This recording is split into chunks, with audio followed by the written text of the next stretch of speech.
接下来我们要和 VG 交手，因为他们也是连败，我们也是连败嘛，所以我觉得这场比赛总有一个队伍会胜利，所以我希望胜利者是我们。There you go, QiuQiu hoping that his team can pick up a victory here today over Vici. Vici 0-7 in the league. They just promoted back from the LSPL to the LPL, welcoming them back to the LPL. However, for the side of TOP, their losing streak, Raz. Yeah. It stretches across seasons. Yeah, and they have to be hungry for it.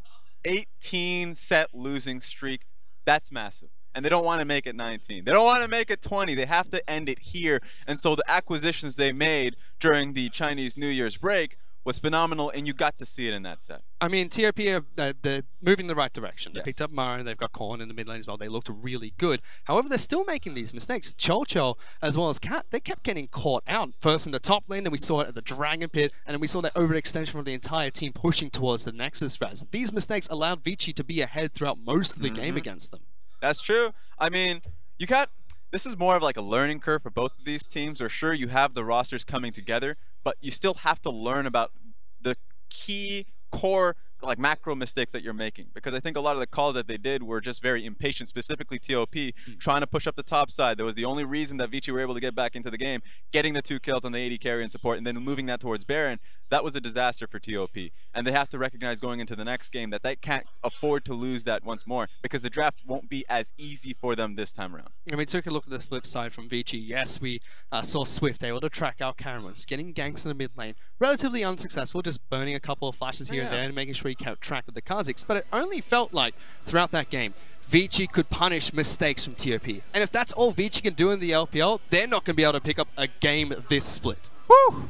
I mean, that's harsh to say, but that feels like the reality of it, kids. And that's, for me, that's where Swift comes in. Because Swift this game was active. It didn't seem like it because of how protective, how secure the mid and jungle were for the team of TOP. That Galio was constantly playing back and was aware of the pressure there was. He was actually just losing like about 10 to 20 CS just because of how far back he was playing, of the constant pressure coming through. Going into this game, I don't expect the Galio to come through. And what does that mean to me? That means that Swift should be able to go towards the bottom side of the map a lot more often, regardless of the champion he chooses, and look to make plays in side lanes where Galio denied that beforehand. Galio is a key pick that's going into this game too, and I expect it to either be in Vici's hands or just out of the game altogether. Because coming into this set, as we already talked about how Swift, we thought he'd be top side focused, trying to lock down Marin, like we saw before when he was on LGD a couple of splits back. He was constantly being ganked out by the opposition's jungler, but Swift had his hands tied, tracking Karin, staying in the mid lane, and that allowed Karin to get that gank at the bottom lane, got the game rolling for TOP. But really curious to see what Vici are going to change here. That's the 2 steps that I want to see here, just 2 options that he has. He can either keep the composition and look towards that late game comp, but find a way to be a little bit more impactful mid lane. Because what I really like, 9 minutes in, Easyhoon and Swift had really good synergy in getting the vision control down. Great control ward, being able to cut Galio from coming to the bot side of the map, but he didn't need to come to the bot side of the map, Kazakh already did. So if they can impact that, they don't necessarily need to change anything about the draft, just need to basically try and get that kill in the mid lane. Look for something that can spiral the game. Well, Vici definitely have to shake things up coming into this next match, because TOP are at match point. But now we're going to send it over to our casters as Dom and Rusty.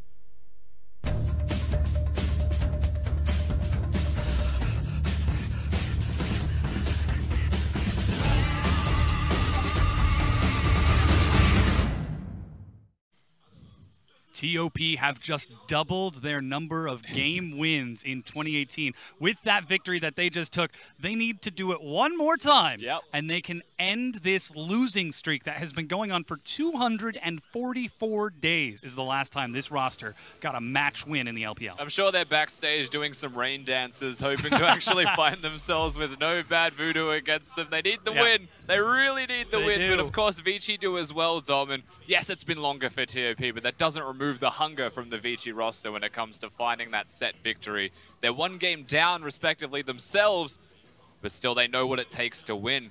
No one looked perfect in game number 1. We saw strengths, we saw weaknesses. I think Vici can still absolutely catch TOP when they fall. Already Vici with the adaptation. They're going to ban away Karin and Rakan, 2 huge players for TOP on the likes of Cat and Marin in that game 1. We're also seeing the likes of Azir, Vladimir, and Camille stricken away from Vici on the other side. So TOP already showing a bit of a different priority in this game 2. Yeah, you know, the first thing that Raz mentioned about drafting is that they may not get Galio again here, TOP, but they banned the Kennen, they banned the Zoe, they banned the Rakan. Zoe is pretty much a staple ban, but the Kennen, I don't think is as necessary as a Galio would be. And I feel like whilst the Rakan is a decent ban away from the duo, I still think the middle point being able to rotate more easily than those 2 champions did actually validate perhaps a higher priority in the ban list. But still, they played well, each respective champion that was banned away, so I can understand why they were removed. Well, now that means that Marin gets to take his Gnar, which was banned away from him in this game 1. So perhaps we'll get to see why this Gnar was banned. And there are still plenty of champions for Khorne to look towards in the mid lane that have got plenty of roam potential, though perhaps Ryze, one of the few champions who can actually keep up with that, with the likes of his Realm Warp. Absolutely, Ryze also very good at just trading in mid, roaming around the Rift as you mentioned, and still just a generally strong champion right now. I still believe this is the patch where you can use your ult Zonias out, Yes, right? it is still active. We're still there. Ryze is still strong as a result of that as well. Actually, that little extra +1 to the strength. Get out of jail free card. Jarvan locked in for Karin. Already a very aggressive setup from TOP, but Gangplank locked in from Meow. Traditionally a carry top laner, was playing Ornn in game number 1, so taking a back seat to his team, but it's Vici putting their faith in him in game 2. And Meow and Marin are one of the Rumble players, 2 of the Rumble players running around in the league as well, but Gnar to be locked in, Gangplank to be seen as the response, and now Gnar should be doing very well in that 1v1 lane as it stands. But Gangplank can always catch you out of position. As Swift has gone back to his staple. Yeah, his primary champion, that Nidalee, and the Galio again locked in for Khorne in the mid lane. Yeah, look at the wombo, Dom. They tell me that it was not Galio, that it was Kennen instead. They just replaced it with a Mega Gnar, and they put a Jarvan in there to boot. They're like, well, our wombo literally just got sicker. Like, it is so lit. And their opponents are like, oh, whoops. Yeah. Did we just let that happen? Oh my. Bit of a shocked face from Vici Gaming on this round 2 of the bans. Tahm Kench going to be banned away from Caveman. No chance to get out of this cataclysmic devastation. This massive wombo combo. Caitlyn going to be banned away from QiuQiu, so he's not going to fire free shots against the back. Kalista is still open. Add even more fire to the flame. Yeah, definitely possible. I actually think that Kalista could be considered as another ban, another way of enabling someone to engage with the Rakan gone, the Tahm Kench and the Alistar removed.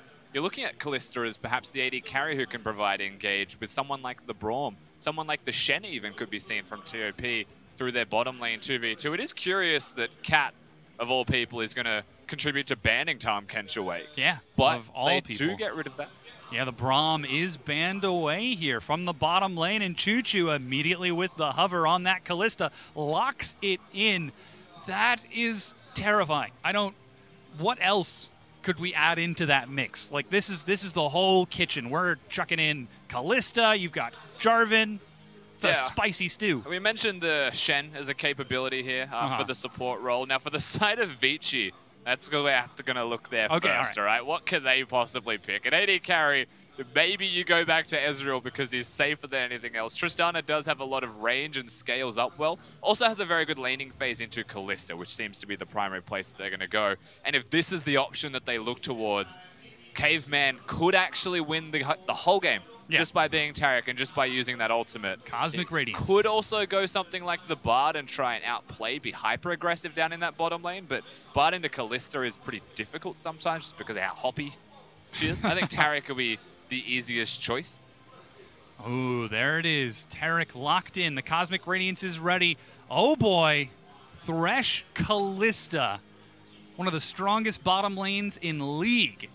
But we haven't seen it too much lately. There's an opportunity. It's locked in. Everything fits together for TOP. if they ever group up as 5, Vici have got to turn around and back away because that engage is just terrifying. Yeah, you very rarely see Thresh, though, to round out the composition. Now, Thresh Kalista, of course, is a super strong 2v2 lane, a lot of presence, flame-empowered auto attacks and Kalista Rens. Auto attack coupling with Kalista's W as well does give them a lot of pressure. But when you think about it, choosing to go towards the Thresh over something like the Shen, remember that if Taric puts up the stun and you hook, you're actually pulling the stun towards you. There isn't a lot of interactions in that 2v2 outside of laning phase that is ideal to have the Thresh there in the composition. But by having the pick there, it enables them to have this other opportunity, this other direction that isn't the raw 5v5 massacre team fight where everyone just dogpiles in. They do have the possibilities of getting a pick first and then threatening the team fight instead. We'll have to see if Vici can respond to this appropriately. They've got the likes of Gangplank to back away. They've got Nidalee for Swift in the jungle, as just about everyone gets the chance to play their signature champions. The only thing we're missing is Marin on Fiora. I think we covered just about everything. Yeah, pretty much, but he's going to be on the Gnar in this case, and Meow on the opposite side. Of course, there's 2 cats in this game, Cat and Meow. They're going to be... It's a Gangplank, and he is a carry player. We've mentioned this already. He does love himself some carries. Rumble seems to be what he's been best on so far, though. So instead of going towards that, it's the Gangplank. And yeah, everyone else has very strong champions for themselves. They're individually a decent composition here from the side of Vici. If Swift can get rolling early, can keep the Jarvan down, then suddenly Vici just look like a powerhouse. They're unstoppable through the early game. It's that level 6 where things may start to shift. And what's interesting about that is a lot of the R buttons, the ultimates from Vici aren't damaging ultimates. You've got a Ryze ultimate, you've got a Nidalee who doesn't really do anything with that as well. Gangplank's ultimate is okay, it's more of a control ulti, and the Taric to keep people alive. So at level 6, things absolutely shift towards TOP, and you'd expect them just to be running around blasting everybody and diving turrets. We'll have to see if TOP change gears once they get to that point as the fans cheer them on. TOP fans finding some new momentum with their new top and mid laner. And with that support, could it be enough to close out this series and take their first match win since 2017 summer, week 3? It's been quite some time. Of course, Vici, their own last win in the LPL was 2017 spring, in about week 8 or 9. They have the easiest slogan in League of Legends, by the way, because their name is Vici. It's just Veni Vidi Vici. Well, there you go. Yeah.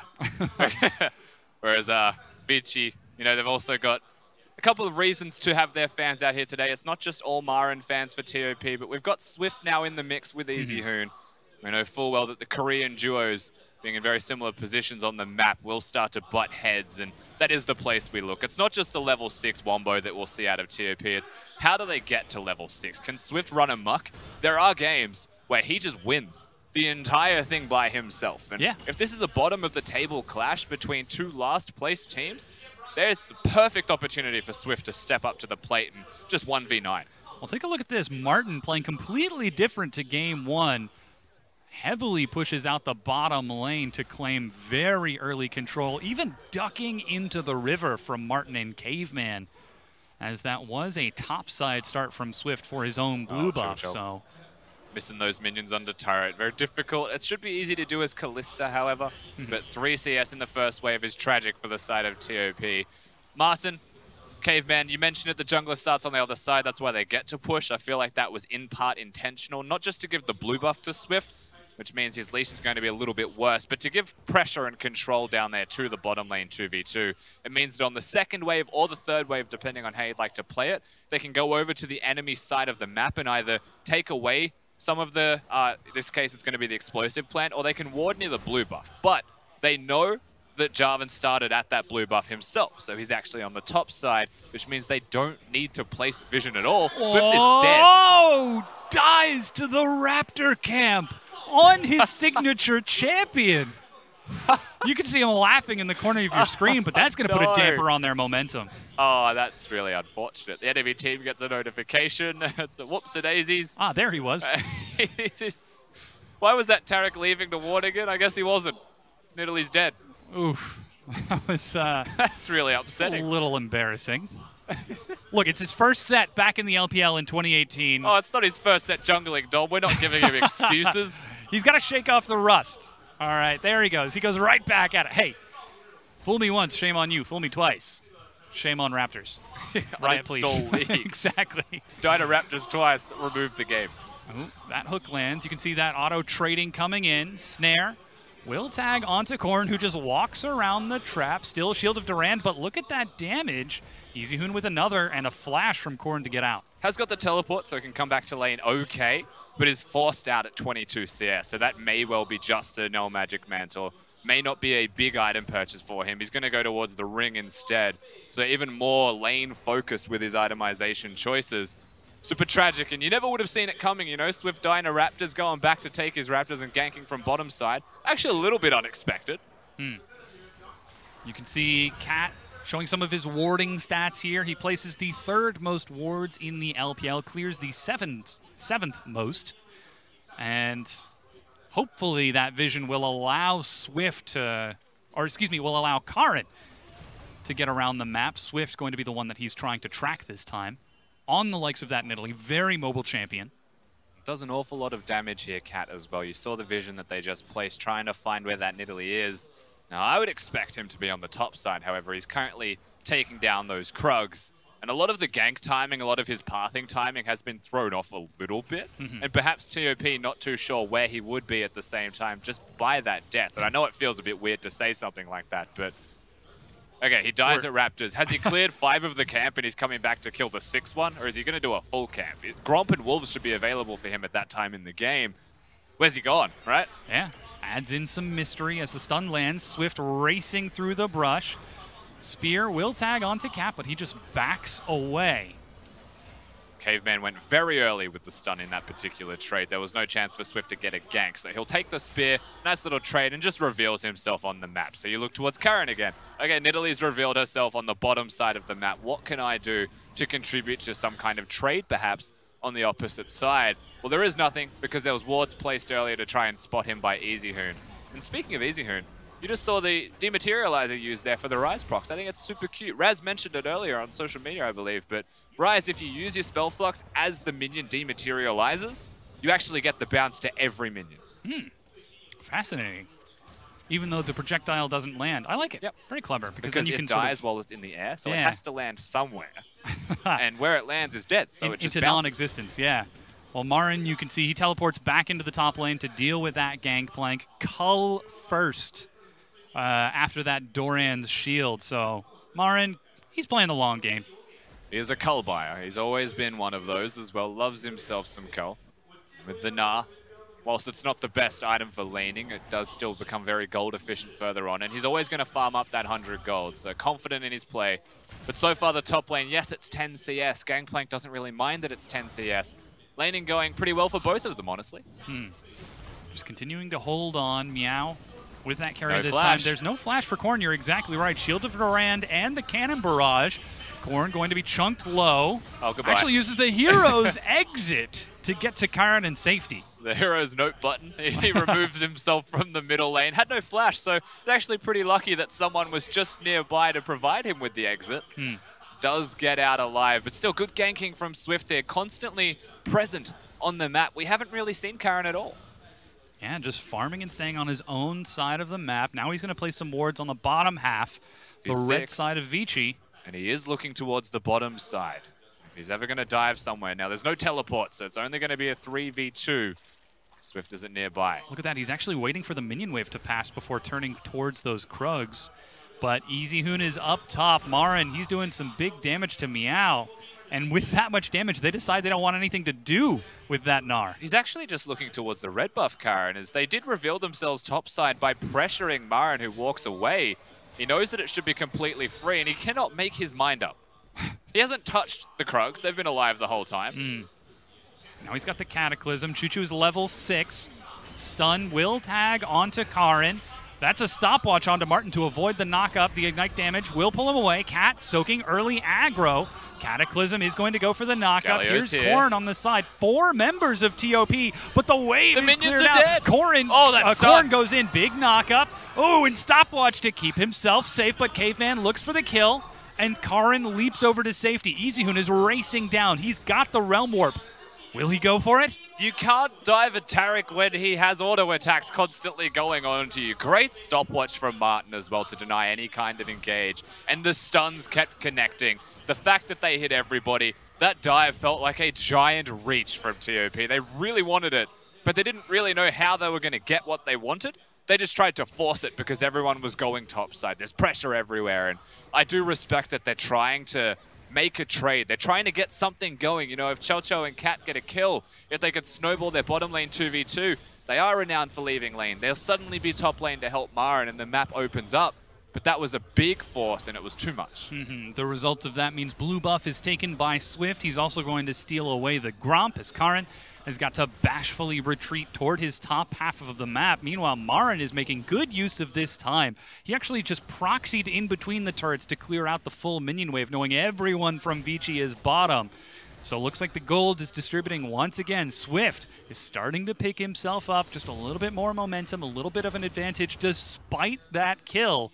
And Marin on the far side answers with his own advantage. And you know, still ultimately it was just summoner trades from the bottom lane as well, so nothing's actually progressed. You can see the gold is equal between these teams. And when you came out of game one, you're like, Vici, you know, they've got the loss. It wasn't the best performance from them, but there were still some major positives that they could take away from it. What do they fix to actually win in subsequent games that come across? Well, Vici could have played faster around Swift, or they could have made Swift played slow. And I feel like his death to the Raptors has tapered his aggression just a little bit. He's resigned himself to counter jungling and taking farm himself where possible. And I think that helps Vici a lot, just to slow the pace down as mid lane. Ooh, that's the Cataclysm. Easyhoon holds onto his flash and his stopwatch. They get the snare, good damage, but he just uses a stopwatch. Still holding on, finally flashes away and healed by Swift to get out. Yeah, Korn predicted the flash, but it wasn't enough damage. Of course, the heal, as you mentioned, from Swift was there. Super cute stuff from TOP. Karin now with no flash, with no ultimate, no chance to get those kills. Cat wants some bottom. Yeah, he's behind them. That's the Flay and the box. They're both inside of it. Caveman breaks a wall, but QiuQiu is forced to walk away. Teleport used and canceled by Easyhoon. Yeah, it was just the mid laner, though. It wasn't the top laners using teleport. Karin now on the bottom side. No, Easyhoon's teleport missing. Korn does have the ultimate, so he can still get around the map, and everything's calming down. But it's because everyone's playing so cautiously. They're all so averse to dying. They want to get to those late game team fights. The Ryze needs to scale. The Gangplank needs to scale. Tristana is a fantastic late game AD carry. Vici, they've drafted to their style of play. And TOP, I mean, we've mentioned it a million times already. They're going to wombo someone. They're going to 5v5 one way or another. And it's just about getting there. The question isn't why. The question is when. Marin, he's actually got a lot of damage. That's the stun. Oh, and hits the minions there with that rocket. Though Meow does have teleport, should be able to get back or hold on for this next wave. Still, Marin is just so crushing in this top lane, shoving in time and time again. And to get back to the question that you posed earlier, do you slow down Swift or you just try to catch up? Well, Swift, he's not exactly known for playing slow, especially on his Nidalee. And I would say the long-term vision of Vici is actually to speed up around Swift. But the current play should be slower, more cerebral, and more methodical around the fact that, you know, he's a Nidalee against the Jarvan. He has tempo in the jungle. He should be able to clear things first. But they also acknowledge and know that TOP are going to be the engagers when it comes to the team fights once again. So they just need him to be in position first through the speed that he has. And I think that is actually slowing down the game a little bit. Now we do have a wave shoved in, and Swift shows himself bottom. Level 9 Heroes entrance mean Korn has got to walk in order to catch up. They are going to go for the fight here, though, Dob. Yeah, Flay onto Caveman. He's knocked back with the Buster Shot. Ignite as Marin joins in. And Caveman, he stalls it out, but he will die. First blood given over to QiuQiu. I've never seen a Taric so dead in my life. Resigned to standing still, and QiuQiu was like, well, I'm just going to get some minions first before we take him down. They prolong the death timer. There's no teleport there for Caveman. He's not unsealed spellbook either. It's just the ignite. And now they threaten forwards for the turret. That's the hook missing onto Martin. Cat's actually very low. Flayed out of mid-air by Cat to keep himself alive. The turret's still standing, and the stalemate continues. I don't actually think TOP were fully communicating just then on what they were going to do. Thresh flayed him out and then ulted to block him, I think, because Karin was going forwards to try and do some damage, maybe prevent the kill, but they could have even looked towards killing Swift. He had no mana. Could have maybe forced even a flash if they wanted in the end result of the trade, but everyone will walk away. again, still these changes are rather new. Korn in the mid lane and Marin just joining in after this Chinese New Year, as Marin is still just pushing wave after wave, though Meow is keeping pace much better. Oh, they're going. Martin actually looks to finish off the turret, perhaps at the cost of his own life.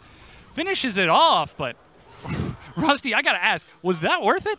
He got the solo gold for the first turret of the game by himself, so I'm inclined to say yes. But now you have to look at what TOP are going to do on the flip side here. They get the pick, so they get extra gold. It's now 2-0 Kalista, and they start sieging the bottom turret for themselves. It may just be a trade, and ultimately, whilst it's okay for Martin to make that trade, his lack of presence on the map, if they get this turret, which they're not going to because of a teleport. Yeah, Meow actually is the one who defends. That means Marin is free to push up top, and look at where Martin is going. He's going to try to race him up there and defend that tier 1. But I don't think TOP are going to just slow down here. If the Tristana's not present, they can still threaten, they can still siege and push forwards. And you're right, Marin will be sieging at the same time. So when you look at the gain of gold, if this turret falls down, it's worth. Same thing with bottom. But because neither turret falls down, Vici have a small victory, very small victory, that could actually cascade into a deficit when those turrets drop. We'll have to see if that's the case. Swift shows himself up top, sweeping out the ward and looking for a clear. Marin playing with fire as he steps forward to pick up that drill. As Swift sets up some wards and continues to push around, the bottom tier 1 will finally fall as Caveman and Meow back away. Marin, he's exhausted now, drops out of Gnar, but he's still able to clear the wave out and defend himself. It's always been weird to me that Gnar can pick up Gnar's thrown object. Yeah. Like in this case, the space drill, I think it is. Ooh, Karin with the engage. He gets a lantern pulled back, buys time for QiuQiu to get just a bit of harass onto the turret. Still, this is a lot of pressure coming up top. Snare onto Korn. He chases onto Easyhoon. Rod of Ages first against the Rod of Ages of Easyhoon.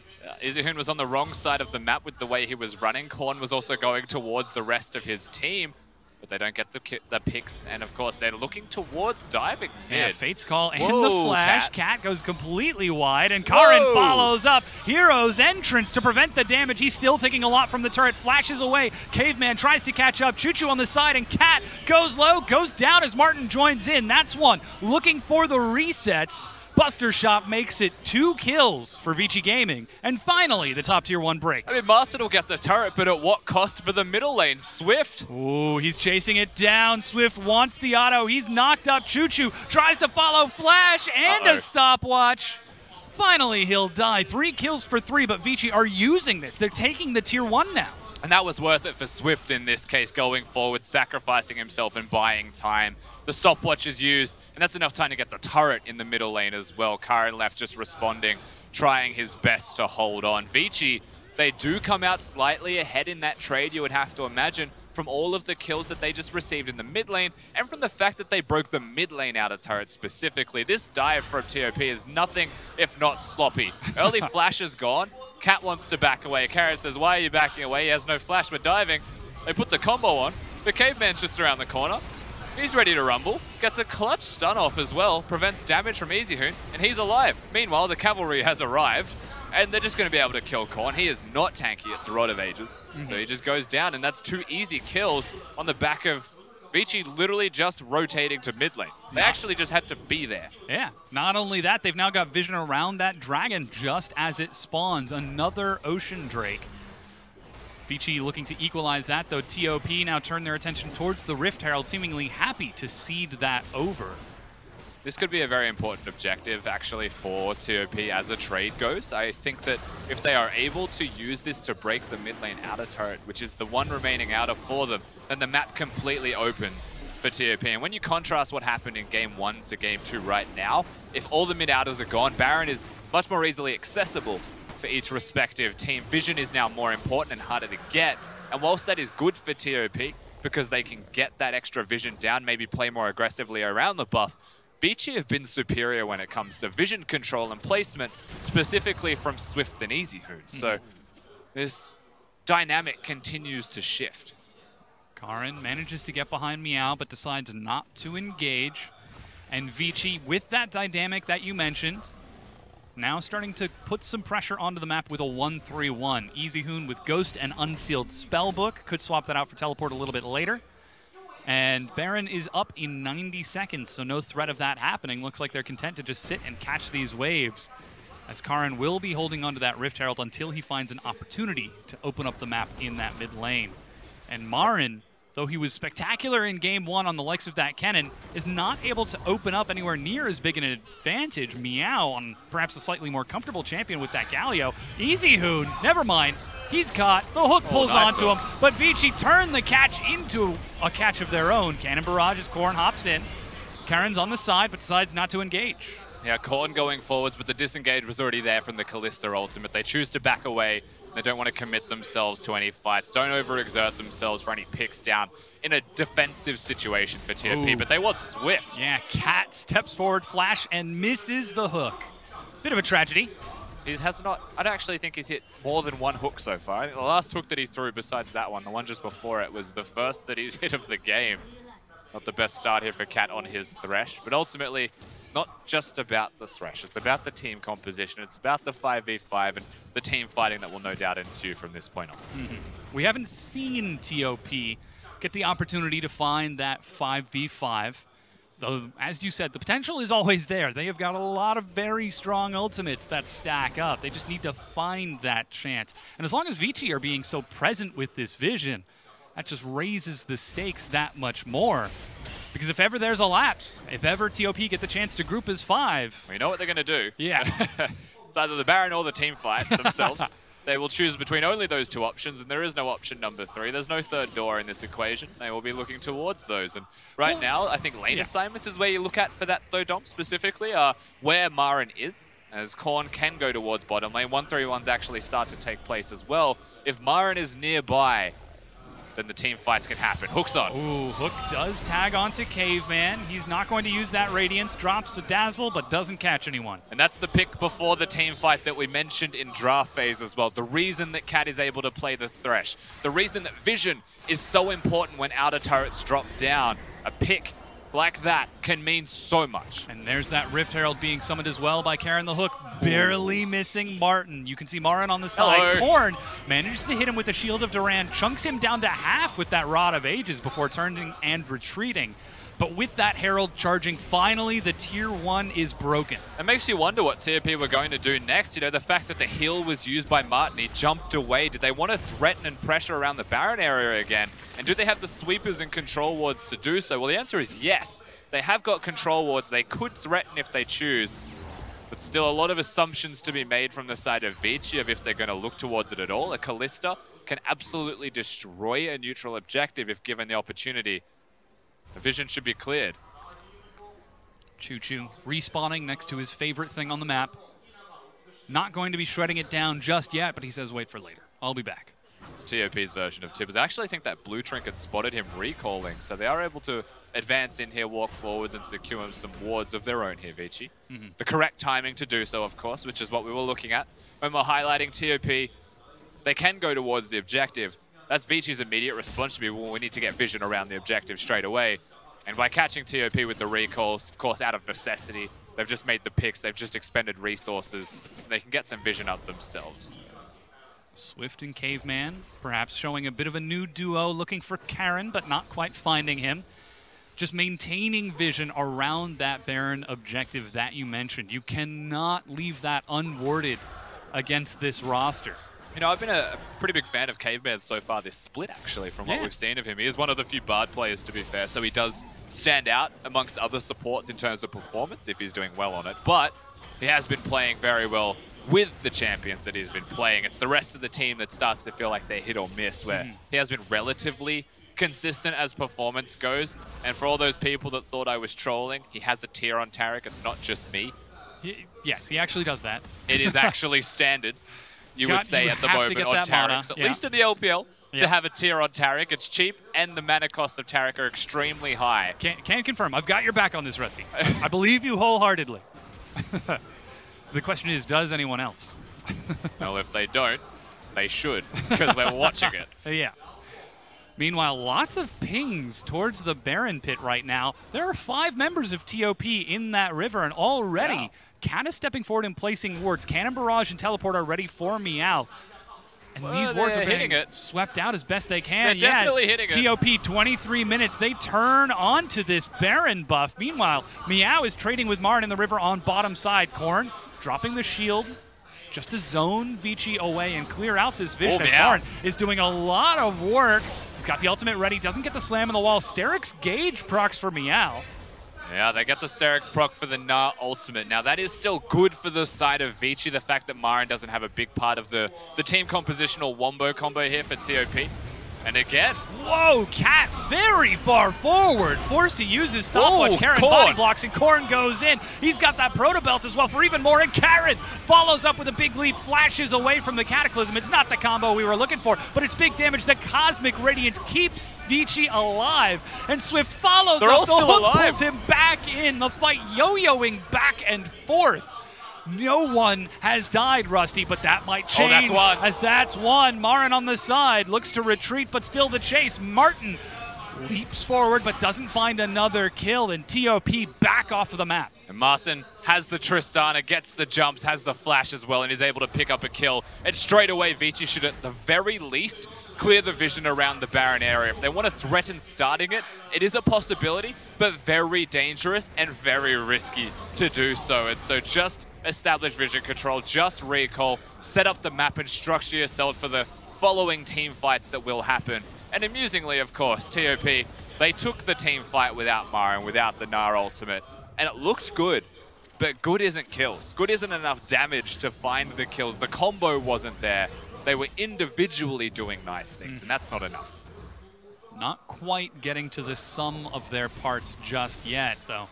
Certainly they've got plenty more opportunities. Again, 400 gold separates these teams, as this is a closer match than anyone on these teams would like it to be. 1 dragon to 1 dragon, 4 to 4 in terms of kills. 500 gold again, and only 1 turret separating the two as Dragon is being started. Marin knows that it's happening, but the rest of his team is around the Baron right now. Yeah, he's just dealing with 3 of them. I do think this means that TOP will start the Baron straight away. It's a Kalista again. Marin just trying to be a pest. And they haven't actually kicked it off, which is a surprise. Even the Observer was confused. It's just a free Drake. That's now the Cloud Dragon picked up for Vici. A bit more maneuverability. The next Dragon will also be a Cloud, the last elemental of this game. And just like that, we let ourselves calm down. Corn is actually going for a lot of damage. Protobelt, Rod of Ages. And he may have to finish off that zone as his next item, depending on where he wants to go. We'll see. Of course, Leandre's is also pretty much a staple for the Galios in the middle lane. He does need to sell one of the Dark Seals or the Doran's Ring to start getting more items, so we'll see which direction he does go. What preference he has as well. Zonius, I think the reason that is important is because he's trying to flash engage constantly, and now he doesn't have the stopwatch. And that was actually a big thing that the last fight caused for TOP in a negative sense, is that they just don't have stopwatches really anymore. They have got it for QiuQiu, but that's about it. Yeah. Now Deathbrush being set up just behind the Baron. Cat steps forward. No sweeper from Vici. They're going to have to walk in together. I just don't throw the hook at all.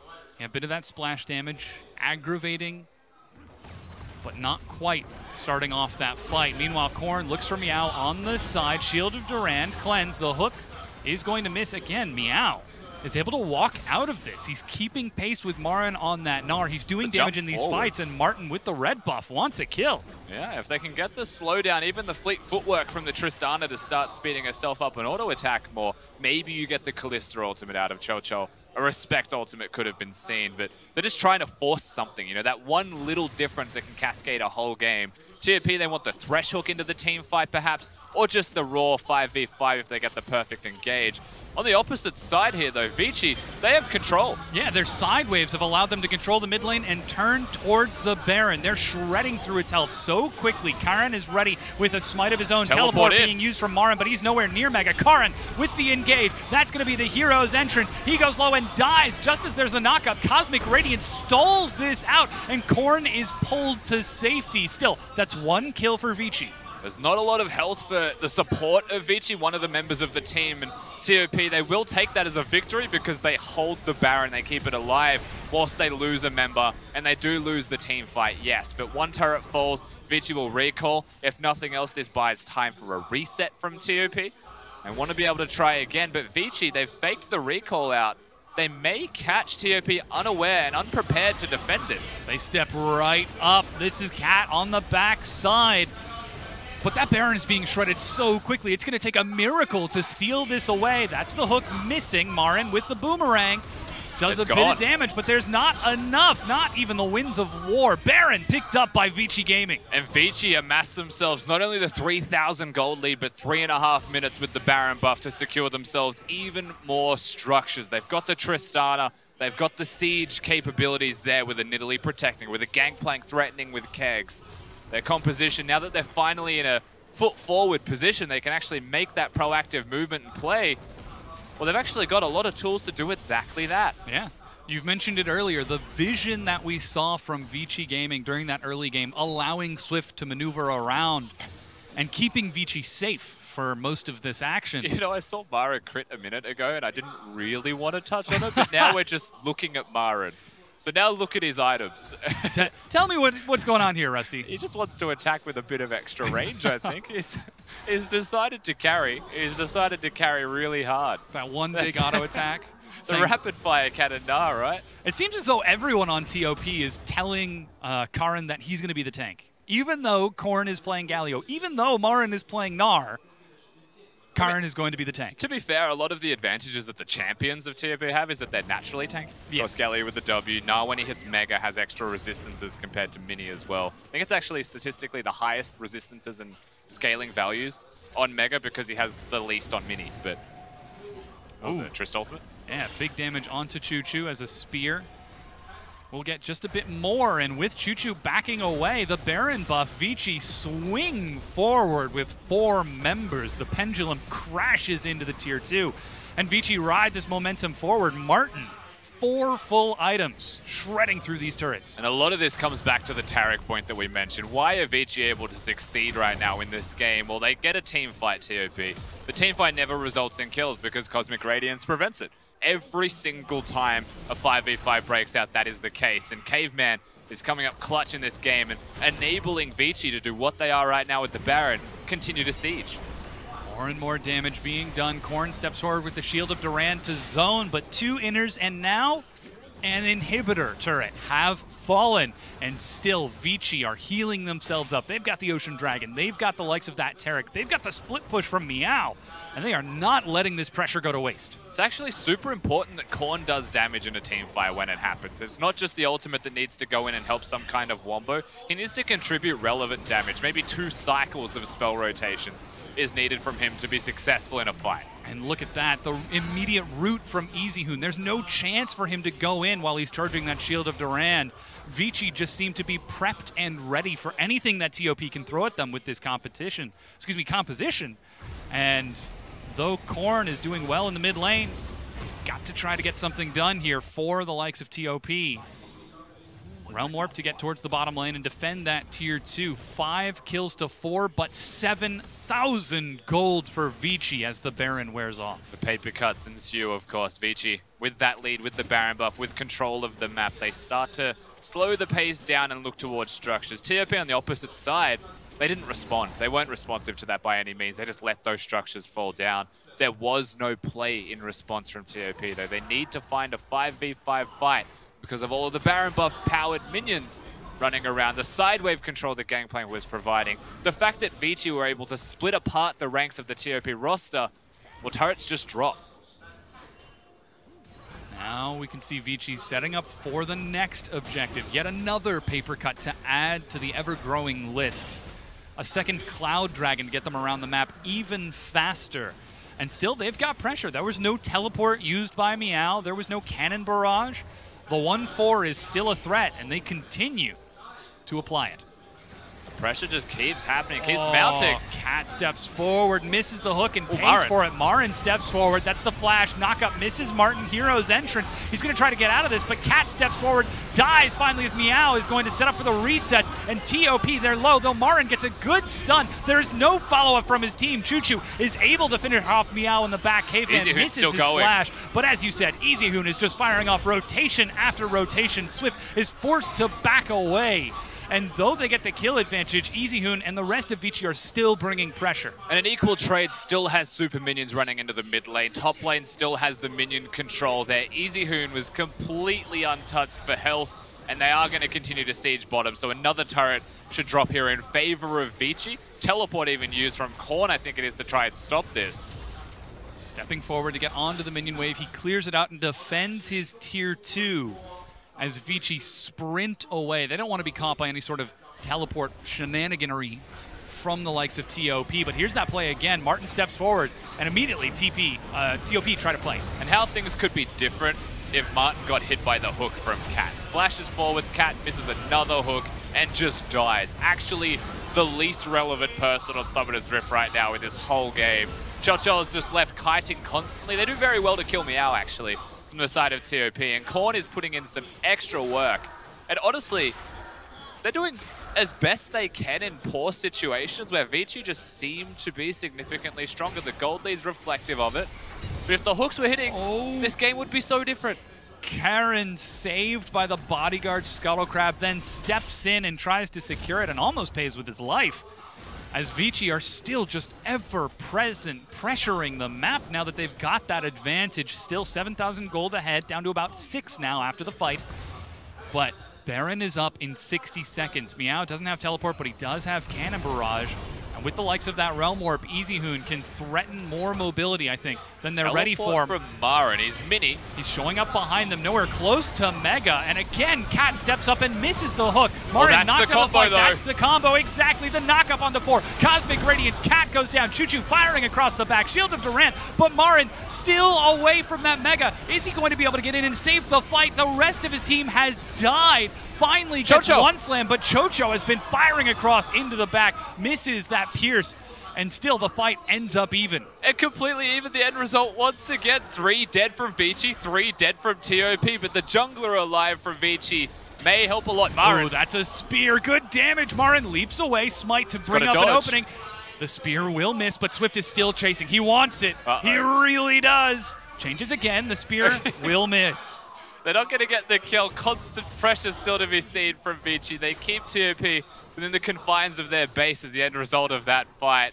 And we do get to settle down once again. QiuQiu comes up massive. At this point, I just want to say, look at the hooks from Cat, because they're starting to become embarrassing, unfortunately. But it's the rest of his team that are putting in so much work. Caveman, purely MVP performance again coming out of the support of the side. Keeps Martin alive for like an extra 3 seconds. And yes, all he does is jump away and die. But that's 3 whole seconds that Easyhoon's contributing damage, that Swift is contributing damage. And that's what it takes to equalize these trades, given how well QiuQiu is executing. Sidestepping like a madman to stay alive, but Vici, they're immediately turning on to the Baron as we hop out of that replay. Realm Warp to get Easyhoon in, but now they're grouped up as 5. The Wombo is almost on cooldown. Knocked over and knocked out. Baron picked up by Vici. Not even a chance for Karin. Super clutch stuff there from Martin with the Tristana ultimate. Just nopes him out of the arena. Does not even allow the Jarvan a chance at a steal. Baron secured means that control of the Rift that was already there for Vici will remain, will stay. Now that next step is what we look towards. Can they do it? Can they actually get through the impenetrable fortress of the TOP team fighting? It's an excellent question. Can they actually break the defense? Paper cuts only do so much. Eventually, you've got to rip and tear and make your way to the Nexus. Marin is on the side. I didn't know you could get that close to Mega without actually tipping over to the far end. And that skin's the best because he goes super blue. Yeah. So he's like turning Super Saiyan just before he goes Mega. Super Saiyan, God Super Saiyan. The best. That's actually the name. Yes. But not quite able to. you got to be clear in this. It's like Topsports Gaming. Yeah, TOP Sports. You're exactly right. Okay. But Elder Dragon is up in 60 seconds. With the Baron, Vici are going to try reclaiming map pressure. They've got so much vision on that top half of the map, not so much on the bottom side, though. We'll have to see if they convert this minion wave into wards around that Elder Dragon, or if they just try to use it to break down the inhibitor that has respawned. Well, this should be the easy inhibitor for them to take. Marin is about to go away from Mega Form. He's about to be exhausted, but they don't know that. However, they do know he doesn't have teleport, and he's missing on the map. So he can't be Mega. He's not hitting anything. And he's going to be showing up as mini, and they can start to threaten and siege this. Most of it does come around to what Martin can contribute to hitting the objectives, and if Cat is going to hit a hook onto him, that can change the tides of the entire game, because once again their engage becomes more reliable TOP, and the Tristana should just be lambs to the slaughter. Basically it should just die if Martin gets caught, if Cat hits a hook. Yes, well, he's been looking all game, and even a blind squirrel finds an acorn once in a while. But Martin is not blind. He's been dodging these skill shots as best he can, hiding those acorns as best he can. And TOP, now they're trying to get some vision around this Elder Dragon, but looks like Vici setting up a bit of a death play. I feel like both teams were super aware of what was going on here, but Vici have a higher priority on mid lane, lane priority specifically, whereas TOP are trying to defend the Elder. In fact, they may even just sacrifice mid lane inhib to try and get vision for the Elder. It's a very dangerous trade. That's a spear landing onto Cat. Marin looks to go forward. Well, Karin on this side. That's going to be the Cosmic Radiance onto Martin. He leaps away, but that's a big cooldown burning. Easyhoon separated from his team. Flashes away from the knockup of Karin. And heal used by Martin as well to keep Easyhoon alive. 3 summoner spells burnt from the pick of TOP. Now, there was 2 from Cat on the Thresh, and now they have control. Against the Baron buff Vici, they're pushing towards mid lane and then consequently the Elder Dragon. This is a limited window, though. Look at these side waves. Meow runs up top, brings Baron towards that inhibitor turret. There's minion wave pushing even bottom, but TOP, they step forward like lightning striking onto the map. They're going to sacrifice their inhibitor. The Gangplank can end the game if they don't actually get this quickly and get out in one piece. They're trying to finish it off. Mega finished off from Marin. That's a stun, locking him in place. Look at the damage burning onto him. Korn on the side goes in. Swift looks to finish it off, but Karin starts the fight. They manage to get the stun. There's no Cosmic Radiance just yet, but they can't get into the Elder Dragon. Smite is not going to do it. Korn picks it up. Recall now completing. Teleport, I'm sorry, to get Marin back to base and defend as Swift will die. But still, like you said, that Gangplank is on the Nexus. He's actually trying on it. to finish it off. Meow could try to end the game here. He's burning with the Elder Dragon. Oh my gosh, and finally will go down, but look at the damage. Easyhoon and Martin are finishing off the fight on the backside.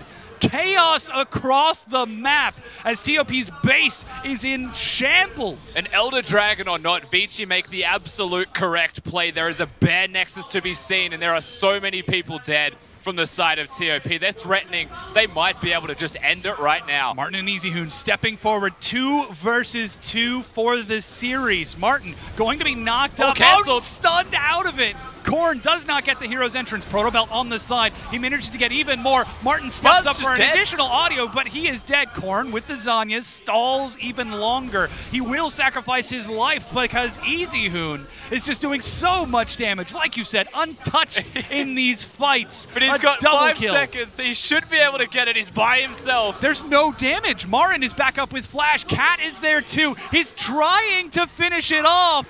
Can he do it? He shields himself off. He can't do it. But he cannot. And look who's here. Caveman walked across the map after respawning, turns around and heads home. This game is still going, Rusty. The Nexus is bare. It's got barely any health to it. And TOP come back alive at the last second. And they are able to save the day in one of the most epic 2v2 skirmishes to end the game you've ever seen in League of Legends. Well, the game doesn't end. It continues. We're still here. Or Swift, don't you do it. He is absolutely thinking about it. He has a Lich Bane. He could do it, but he shouldn't do it. Yeah, that Nexus is already such low health. All he needs is a handful of autos to finish it off, but Marin, very diligent, clearing out the wave. Even the middle inhibitor is still safe. TOP have got a single thread keeping them in this game. But that's the most important thread, Dom. I don't even mean the Nexus, the inhibitor is still there. The fact that it's there, not double super minions running at them. It's easier to clear the waves. It's easier to clip away those minions. And that means they have an opportunity to leave the base. Now, they only get one chance. They have to win the fight pretty convincingly to stay in the game at all. But without 3 inhibs down, the chance is still there. Oh man, 45 seconds for this Baron, and Vici, well aware of what TOP are going to try to do, start stepping forward. You know they're just going to try and end the game. There's no wards to teleport to, though. The entire base of TOP has been cleared. But they definitely want to bait TOP outside of the base and then just run to the Nexus. Otherwise, they get a free Baron. It's really on TOP to choose, and they have to choose perfectly. Vici Gaming still dangling that sword above TOP's head. Keep your eyes peeled for Ryze ultimates. Yes, the 5-man, the dropship to get into the base. If they can manage to get to the base before TOP, that would be huge, but Baron is being started. Easyhoon steps forward and stacks up. Karin is just behind them. Corn is trying to catch up. Yes, like you said, Easyhoon right in the middle, still holding on to that Realm Warp. They want the super minions to start threatening the Nexus as it is completely bare. TOP now with the timer. Vici make the smart play. They slow it down. Corn pushing up top. That's one wave that they can handle, but Marin with no teleport cannot handle bottom. The hook, very opportunistic, but Martin absolutely safe. Caught by the Pierce, steps forward. Karin goes in. That's the Cosmic Radiance, but Vici are on the wrong side of this. They're in front of TOP. They're trying to sprint in, but Cat with the engage. He stepped forward. That's the Wombo combo. That's the damage you were looking for. A double kill. Swift racing for the Nexus to try to get there. He's just trying to end. And there's no way they can catch up. He's going to race for the base. He's by himself. He's got the Lich Bane. The minions are there. Swift is going to try to end the game. He's actually got it. Karin looking to go forward. The knockup. Swift goes low, and he's going to end the game single-handedly, keeping Vici in the series. Would you believe that it comes down to Vici's one new member on the roster? Swift comes in. The Lich Bane Nidalee. They just got womboed. The best wombo that you could possibly get from TOP. The whole composition comes in and just steps up. And then the Nidalee just pounces over the wall. Marin can't follow. The game ends. A single champion slips through their fingers. And that's enough for Vici to close out the game. The newcomer Swift. Oh man, and you can see the walk backstage. Vici Gaming, they are not done just yet. Not without a fight. They definitely get a clutch victory in game number 2. They had control for most of the game. It was just about to turn on its head. The Nexus was bare already. They had that down super low. Swift is just the one to hit that home run. Does it himself when no one else was able to do it for him. But it was also Vici that got him to that position. That the whole team was able to enable him to be there in the first place. And little things like not starting the Baron when they know the super minions are pushing in bottom, buying themselves that extra 20 seconds, that extra 30 seconds is enough for the super minions to crash in with Swift. It really seemed like that was the game plan for Vici once they managed to find their stride. Buying time, forward and aggressive wards to make sure they knew when the 5-man was coming. The Cosmic Radiance to stall fights out as best they can. Even dragging out those fights around the Baron to allow Easyhoon to do massive amounts of damage. Yeah, ultimately, it still looks super good from Vici in some degrees, and it felt like that last fight, well, you could take it with a grain of salt. They were trying to get out. They were going towards bottom lane. I think the Ryze ultimate was actually the next part of Vici's plan. It was good by TP to recognize that. They picked the perfect moment. Corn with the flash taunt as well, and well, that was pretty crazy, honestly, from TOP to even get that close to holding it. Vici, even crazier to finish it. Yeah, I know. Vici keeping their cool throughout the entire course of that game to close it out. But now to hear from our analysts and last hit our Nexus. Thank you very much, Dom. We're going to last hit the Nexus right here, Reds. But Swift, he picked up the game-winning play, but that game was an absolute cat cafe. I mean, we got Meow, you know, in the top lane. You got Cat in the bottom. You got a Cougar in the jungle. Even a prehistoric kitty cat being played by Marin. And all eyes were on Swift from the start of the game all the way to the finish, Rez. Because he kicked it off by dying to a couple of birds, Rez. The Raptors got first blood in this match. You don't get to see that a lot, dude. Usually cats are pretty good against birds, but those are tough chickens. Now, like, first clear, second clear, kind of difficult for Nidalee. That's really hard for her. She tried to go for it. it starts with a joke, right? It starts with that joke, but it really is a serious point because Nidalee, the reason why this pick is strong is because you need to be at a faster tempo as than the enemy jungler. You need to be able to kind of impact that matchup quite a bit. Go in for early invades, get those proper wards. Losing that early on, you lost the red buff timer, so you can't get an early gank off. You lose the fact that the base timings was really out of whack. He couldn't complete the tracker's knife, so then there are no wards on the map. Jarvan's able to get proper wards, able to get to his camps faster, even able to go into the enemy jungle and look for an invade into the wolf camp. So that actually suddenly that's gone. So you're like, okay, at least going into this game, gank, right? Gank pressure. You have a gank pressure. You don't usually have gank pressure as Nidalee, but you have the Ryze W that you can support that.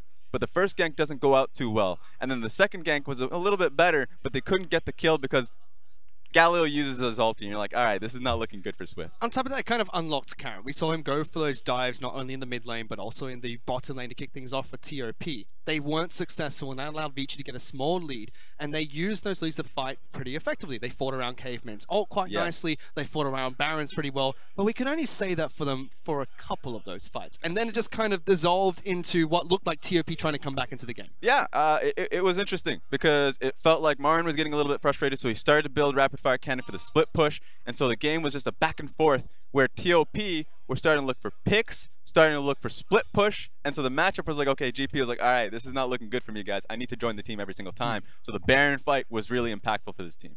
And I mean, on top of that, we saw how GP was able to go split push, picked up the inhibitor turret top lane, took down both Nexus turrets as well. And then TOP found a massive team fight. We're going to take a look at that, where the wombo combo just worked. But there's a sneaky little kitty cat in this fight, Raz. All right, the defense was great from TOP. Even turns into this fiasco, where they get a 4-man knockup. This is game for TOP. This should be it. And a few of them were trying to rush towards, I guess, their own end. They're trying to go for the open mid lane that they had going for them, and then they start to realize where Nidalee is actually heading, jumping over the wall, and you're like, who's actually going to answer that?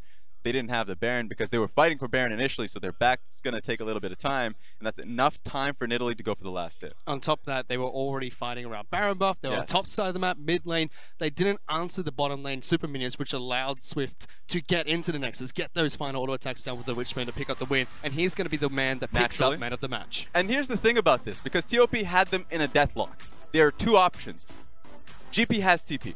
He can go towards the bottom lane that was pushing in, and they would have been able to win the game on that point. Or they could have taken Baron. So right there, TOP were in such a great position, or at least, no, Vici were in such a great position where the game was like, all right, it's looking great for us around this Baron point, and then it just kind of falls apart. So like that was a great Baron look. It was a great team fight for TOP. It just didn't end out well. No, it did not. And I mean, you can talk about how the backdoor came in from Swift to pick up the victory at the end of the day. Still, TOP were able to fight around the Taric ultimates quite well towards late game. And this was 8,000 gold down. But a really important thing to highlight is how Vici now, they came into game number 2 with a game plan. They had a strategy and they executed it well this time round. Repelled every single dive from TOP.